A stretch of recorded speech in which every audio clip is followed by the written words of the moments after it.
আসসালামু আলাইকুম। সুন্দর এই বিকালে আপনাদের সকলকে স্বাগত জানাচ্ছি। একটি বাড়ি, একটি খামার এবং একটি শাক, সবজি এবং ফলের মিশ্র বাগান থাকলে আর কি লাগে? আলহামদুলিল্লাহ। খুব ছোটোবেলা থেকেই আলহামদুলিল্লাহ গাছ, পশু পাখি আমার খুব ভাল লাগে। আমি ট্রাই করি এগুলো নিয়ে কাজ করতে। তো আলহামদুলিল্লাহ আল্লাহ পাকের অশেষ রহমতে এখন গার্ডেনিং করছি। Hello viewers, welcome to Cat Life Blogs. আশা করি আপনারা সবাই ভালো আছেন। আলহামদুলিল্লাহ আল্লাহ পাকের অশেষ রহমতে আমিও ভালো আছি। ভিউয়ার্স, আমি ট্রাই করি সবসময় আমার বাড়ির চাষযোগ্য 1 ইঞ্চি জায়গাও আমি কখনো ফেলে রাখি না। ট্রাই করি যে জায়গায় ছায়া, ট্রাই করি ছায়াতে যেই গাছ হয় সেই গাছ দেওয়ার জন্য। ওয়ালের সাইডে, বাউন্ডারির সাইডে ধরেন পেঁপে গাছ হয়, বিভিন্ন ধরনের কচু গাছ হয়, এগুলো দেওয়ার ট্রাই করি। কিন্তু চেষ্টা করি, I always try to occupy and use each and every inch land from my garden. Viewers, Shahjahan Miah সহযোগিতা করতেছে আমাদেরকে। আমার যেই অর্গানিক হিডেন ট্রেজারটা আছে সম্পূর্ণ প্রাকৃতিকভাবে গ্রো করা, নাথিং আর্টিফিশিয়াল, কোনো ধরনের রাসায়নিক সার এই প্রক্রিয়াতে দেওয়া হয় না। শুধুমাত্র আমরা জৈব সার দিই এবং অনেক সময় আছে জৈব সারও দেওয়া লাগে না, কারণ যেহেতু এটা আমার বাড়ির নিজস্ব জায়গা, এই জায়গায় খুব ঘন ঘন চাষাবাদ হয় না। মাটিটাই যথেষ্ট পুষ্টিগুণ সমৃদ্ধ, যথেষ্ট উর্বর মাটি।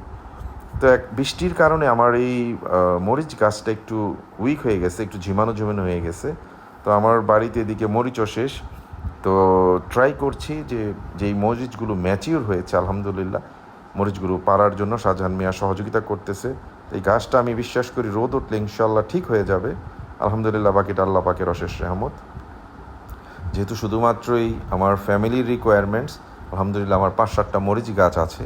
আপনাদেরকে একটা কন্টেন্টে বলেছিলাম এই মরিচ গাছটা অত্যন্ত ভালো জাত এবং যথেষ্ট ঝাল এবং full of nutrients and antioxidant, এবং অনেক দিন গাছটা দীর্ঘদিন বাঁচে, প্রায় 3 থেকে 4 বছর বা আরও বেশি। আলহামদুলিল্লাহ আমার বাগানে একটা গাছ আছে, আপনারা ভিউয়ার্স মরিচ গাছের শেষ গাছটা দেখতে পাবেন এবং একটা কন্টেন্ট আপনাদেরকে দিয়েছিলাম যে প্রায় 4 বছর হয়ে গেছে গাছটা এবং লম্বা প্রায় 7 ফিট, কিন্তু আল্লাহর রহমতে সে এখনও ফল দিয়ে যাচ্ছে।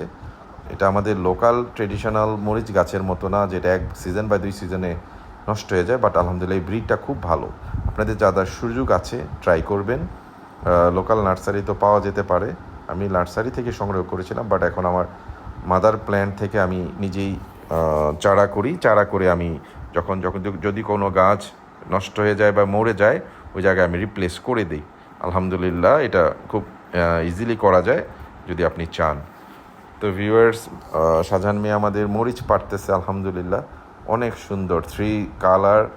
এটা আপনার রেইনবো টাইপের কালার হয়ে যায় যখন ম্যাচিউর থাকে, সম্পূর্ণ ম্যাচিউর লাল, মোটামুটি ম্যাচিউর সবুজ। এই গ্রিন কালার যেটা দেখতে পাচ্ছেন ভিউয়ার্স, এটা খাওয়া যায় এবং যথেষ্ট ভালো, অত্যন্ত ঝাল। কিন্তু কালো ওই সম্পূর্ণ কচি, কালোগুলো আমরা খাই না। কালো থেকে যখন সে ম্যাচিউর হয়, সবুজ হয়, তখনই আমরা এটাকে হারভেস্ট করি। তো শাহজাহান মিয়া বেশ কিছু মরিচ পাড়তেছে আলহামদুলিল্লাহ। এই যে আপনারা দেখতে পাচ্ছেন এই সেই বিখ্যাত গাছটা যেটা প্রায় 7 ফিট লম্বা এবং 4 বছর হয়ে গেছে। বেশ কিছু মরিচ শাহজাহান সাহেব হারভেস্ট করলো। আশা করা যায় আমাদের 3-4 দিন হয়ে যাবে ইনশাআল্লাহ, 2-3 দিন হবে। আবার যেহেতু আমার নিজেরই বাগানের, তো আমি এটাকে ফ্রিজে রেখে তো লাভ নেই। মাশাআল্লাহ দেখুন কি সুন্দর মরিচগুলো দেখতেছে, আলহামদুলিল্লাহ অত্যন্ত সুন্দর অবস্থা এবং একদম কচি এবং টাটকা, গার্ডেন ফ্রেশ যাকে বলা হয়। তো আশা করি আপনাদের মরিচ গাছটা ভালো লেগেছে। ভিউয়ার্স, চলে আসলাম মরিচ হারভেস্টের শেষে আমার ন্যাচারাল ফ্রি রেঞ্জ টার্কিগুলোর কাছে। আপনারা এর মধ্যে অনেকেই ইনবক্স করেছেন যে আমি এই টার্কিগুলো বিক্রি করি কিনা। না ভিউয়ার্স, এখনও এটা আমার পাইলট প্রজেক্ট। শুধুমাত্র এটা আমি আমার নিজের জন্য, নিজের ফ্যামিলির জন্য সম্পূর্ণ অর্গানিক খাবার খায়। তারা সারাদিন এই ফ্রি রেঞ্জ এই চারো সাইডে যত বাগান দেখতে পাচ্ছেন এখানেই ঘোরাফেরা করে। মাশাআল্লাহ প্রাকৃতিক খাবার খেয়ে বড় হচ্ছে এবং আল্লাহর রহমতে they really growing so fast আলহামদুলিল্লাহ। তো ভিউয়ার্স, যেহেতু এটা একটা পাইলট প্রজেক্ট, তবে আপনাদের ইন্সপিরেশনের কারণে যদি আমার সামনে সুযোগ হয় আমি আমাদের বর্তমান আমাদের যেই নোবেল লরেন্ট মাননীয় প্রধান উপদেষ্টা ডক্টর প্রফেসর ইউনূস সাহেবের একটা কথা আমার খুব ভালো লাগে। আই রিয়েলি গেট ইন্সপায়ার্ড যে মানুষের যেই কাজই করুক সবারই উচিত তার নিজের বিজনেস বা চাকরি যে কোনো পাশাপাশি যদি সুযোগ থাকে একটা সোশ্যাল বিজনেস করার জন্য। সোশ্যাল বিজনেসটা এরকম হতে হবে যেটা থেকে আমরা ইনভেস্ট করব সময়ে, ইনশাল্লাহ আমরা ইনভেস্টটা ফেরত নিব, বাট ওইটা থেকে আমরা প্রফিট নিতে পারবো না।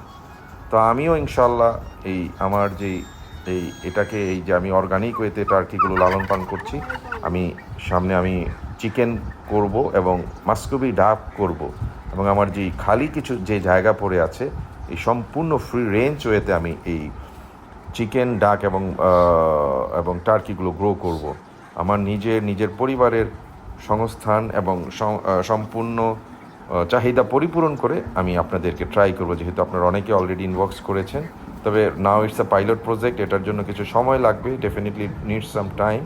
তো সময়ের সাথে সাথে আপনারা দেখবেন যদি আমার সুযোগ হয় আমি একদম সম্পূর্ণ অর্গানিক একটা অ্যাগ্রোতে এটা রূপান্তর করার ট্রাই করব, এবং আপনাদের আমার ফ্যামিলি ফ্রেন্ডস দেওয়ার পরে আপনাদেরকে আমি ট্রাই করব। ভিউয়ার্স, আমার এই উপস্থাপনাটা কন্টেন্টটা যদি ভালো লাগে অবশ্যই প্লিজ সাবস্ক্রাইব মাই চ্যানেল। অবশ্যই চ্যানেলটা শেয়ার করে দিবেন, কন্টেন্টটা শেয়ার করে দিবেন with your family and friends. কন্টেন্টটা শেষ পর্যন্ত দেখার জন্য আপনাদের আন্তরিক ধন্যবাদ। Good bye, tata.